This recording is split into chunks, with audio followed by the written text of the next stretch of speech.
Nagsimula ang pelikula sa isang opisina na kung saan pinapagalitan ng boss ang mga empleyado niya dahil sa hindi nila ginagawa ng maayos ang trabaho. Pero nang may isang babaeng maganda na si Aiko ang nakagawa naman ng hindi maganda ay hindi naman ito pinansin ng boss. At nagsorry pa nga ang boss dahil sa pagkamasungit niya. Naiinggit naman ang mga katrabaho niya sa kanya. Dahil nga sa kahit anong gawin nilang pagsisikap ay si Aiko lang ang pinapabura ng boss nila. Hindi lang sa trabaho pati na rin sa labas ay mas pinapaboren siya kaysa sa kanila. Habang nagla-lunch sila ay nakatanggap si Aiko ng libreng dessert samantalang sila ay hindi nakatanggap. At nang papauwi naman na sila ay may salesman na namimigay ng libreng sample sa mga dumadaan. Binigyan nito si Aiko ng dalawa pero isa lang ang binigay sa kanila at paghahatian pa nilang dalawa yon. Para kay Aiko ay parang normal na lang iyon. Dahil nga sa lagi siyang nakakatanggap ng special treatment dahil sa ganda niya. Sa kabilang banda ay nagkaroon naman ng isang press conference. At doon nga ay pinakita ang Prime Minister at sinabi na humaharap ang Japan sa financial crisis. At naisip niya na solusyon para doon ay magkaroon ng tax ang bawat tao, depende sa taglay nilang ganda. Mayroon namang mga nagpreproteste doon na hindi sang-ayon sa batas dahil sa nakakadiscriminate ito sa nakararami. Pero sumagot naman ang Prime Minister na nakakatanggap na ng napakaraming pribilehiyo ang mga magaganda. At ito ay nagiging unfair para sa mga pangit. At sinabi na nga niya na ipapatupad ito sa lalong madaling panahon. At kung sino man ang lalabag ay mapaparusahan. Isang araw ay may lalaking nag-alok kay Aiko na maging model sa isang beauty salon. Dahil nga sa naiinggit na ang mga kaibigan niya ay naiisip na lang nilang iwan si Aiko. At sa sumunod na eksena nga ay nakita natin na napabalita nang ang napatupad na ang nasabing batas. Sumunod nun ay nang matapos na silang kumain ay nagbayad na ang mga kaibigan niya ng 1,000 yen para sa mga kinain nila. Pero nang si Aiko na ang magbabayad ay na-scan ang mukha niya at nakita natin na meron siyang 20% tax. Kaya magbabayad siya ng 1,200. Sumunod nun ay nang bumili naman siya ng mineral water ay mas malaki din ang binayaran niya dahil sa 20% tax niya. Pinakita naman na ang mga reporter ay nag-conduct ng interview patungkol sa beauty tax. At nalaman nila na halos lahat ay natutuwa sa batas na iyon. May isang lalaki na sinabi na nagbabayad siya ng malaki para sa magagandang babae. At patas lang kung kailangan nila magkaroon ng malaking tax. Sumunod nun ay isa naman pangit na babae ang na-interview at nasabi na maganda ang batas na ito. Sa ngayon ay marami na ang sumang-ayon sa beauty tax. Kinabukasan ay nakatanggap na ng sweldo si Aiko. Nagulat siya dahil sa pati pala sweldo ay makakaltasan din siya ng 20% tax. At dahil nga sa nangyayaring yun ay naisipan ng mga magaganda na sugurin ang tanggapan at magreklamo. Sinabihan naman siya ng isa doon na umalis na lang sila. Sinabi din nito na matagal silang nakakatanggap ng mga pribilehiyo. At isipin niyang mabuti ang lahat ng iyon. Doon nga ay naalala niya na nung bata pa siya ay nakabasag sila ng flower vase. Pero lahat sila ay pinagalitan maliban lang sa kanya. Sumunod naman nun ay nang nagkayayaan na kumain ang barkada niya ay nalilibre siya ng pagkain at dahil yun sa ganda niya. At maging sa kasalukuyan, kapag nakakagawa ng mali ang katrabaho niya ay nagagalit ang boss. Pero kapag siya ang nakagawa ay pinatatawad agad siya. At dagdag pa nga ng lalaki na reasonable ang batas dahil nagiging pantay ang trato sa lahat. Sinabi din nito na nare-recognize ng buong bansa ang kanyang ganda dahil sa mga standards na naiset ng gobyerno. Dahil nga sa mga nasabi ng lalaki ay naisip ni Aiko na may maganda ding naidudulot para sa kanya ang magkaroon ng 20% tax. Dahil nga sa nilabas na standards ay ang mga babaeng may matataas na tax ay kadalasan nakakatanggap ng mga imbitasyon mula sa mga lalaki para sumama sila na kumain at magpunta sa mga bar. At dahil nga doon, mas lalong naging sikat si Aiko sa trabaho niya. At nabansagan siya sa kanila na babaeng nagbabayad ng 20% tax. Sa ngayon ay hindi na siya nanghihinayang. At natutuwa na siya na magbayad ng mas malaking halaga sa mga bibilhin niya at kakainin. Ang boss naman niya ay tinatawag siya sa oras na mayroon silang mga business meetings. At dahil nga sa taglay niyang ganda ay napapapayag agad ng boss niya ang mga business partners niya. Kapag may binibili siya na kahit ano ay naipagmamalaki niya na nagbabayad siya ng 20% tax. Dahil sa karamihan lang sa mga taong naroon ay 5% tax lang ang binabayaran. At kapag dumadating naman na ang sahod niya ay hindi na siya nagagalit. Sa halip ay natutuwa siya dahil isa yung patunay sa kanyang kagandahan. Pero nagbago ang lahat nang dumating sa opisina nila si Reiko. Si Reiko ay nagbabayad ng 25 beauty tax.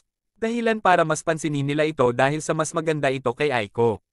Ang mga kaibigan niya ay sinusundan si Reiko at nasasabi nila na wala pa silang nakikita na mas maganda kaysa kay Reiko. Nagalit naman dahil sa inggit si Aiko. Dahil nakuha na ni Reiko ang lahat ng atensyon at wala nang ni isang pumapansin sa kanya. Kaya pinangako niya sa sarili niya na gagawin niya ang lahat para malamangan ang ganda ni Reiko. Sa mga sumunod na eksena ay nakita natin na nagwo-workout si Aiko para lalo pang gumanda. Nagpapa-face massage pa siya kahit na napakamahal ng mga ito. Hanggang sa isang araw ay nang kakain na siya sa restaurant ay nang i-check na ang kanyang tax ay naging 30% na ito. Nagtatalon sa tuwa si Aiko. Dahil nga sa mababalik na ulit ang atensyon ng lahat sa kanya. Pero nalungkot siya bigla nang makita niya ang kanyang balance sa bangko. Lalo pang ang sumama ang araw niya nang mabalitaan niya na nagpa-plastic surgery si Reiko. Nasa isip niya ay baka naging mas maganda na ulit ito sa kanya. Pero laking gulat niya nang makita niya na pinapangit pala niya ang mukha niya. Doon nga ay nalaman natin na iniwan siya ng kanyang mapapangasawa dahil sa napakalaki ng gastusin kung mamumuhay siya na kasama si Reiko. Sumunod nun ay pinatawag si Aiko ng kanyang boss at sinabihan na tatanggalan na siya nito ng trabaho. Nasabi ng boss niya na ang kumpanya nila ay magbabayad ng mas malaking tax kung marami silang trabahador na magaganda. Kaya wala siyang magawa kundi tanggalan ng trabaho ang magaganda. Sumunod nun ay napabalita naman na umuuso na ngayon ang mga products na pampapangit. At ang mga babaeng proud dati sa malaking tax na binabayaran nila ay nagsisimula ng gumamit ng mga gantong produkto. At dahil nga din sa tax ay nagsimula ng layuan ng mga lalaki ang mga magagandang babae. Isang gabi ay may lumapit kay Aiko na isang lalaki at sinabihan siya na may alam siyang paraan para bumaba ang mga tax na babayaran niya. Pero bago pa man magpatuloy ang pag-uusap nila ay nakatanggap si Aiko ng tawag mula sa abogado nila. At sinabing patay na ang nanay niya. At may iniwan itong pera pero dahil nga sa beauty tax ay apektado din ang perang pamana sa kanya. At dahil nga din sa sobrang ganda ng nanay niya ay makakaltasan ng pamana sa kanya. At sa pinagsamang tax nila ay kailangan pang magbayad ni Aiko sa gobyerno para lang makuha ang pamana sa kanya. Bumalik muli si Aiko sa bar at nakita ulit niya doon ang lalaki na kumausap sa kanya na si Nun Omura. Sinabi ni Nun Omura na magpanggap siyang pangit para maiwasan niya ang pagbabayad ng tax at para makuha na din ang perang pamana sa kanya. Inabot sa kanya ang isang peking kilay pero ayaw naman ni Aiko sa planong yun. Dahil nga baka makulong siya kapag ginawa niya iyon. Pero sinabi naman ni Nun Omura na marami na ang gumagawa ng ganun kaya wala siyang dapat ipag-alala. Kinabukasan ay drenuwangan niya ang mukha niya ng peking kilat at itim-itim sa mukha. Naglagay din siya ng peking nunal at nagsuot siya ng mixing wig para maitago ang buhok niya. Nagulat ang tax officer nang makita siya nito. Doon nga ay sinabi na lang niya na simula nang mawala ang kanyang nanay ay nagsimula na siyang ma-stress dahilan para mapabayaan niya ang sarili niya.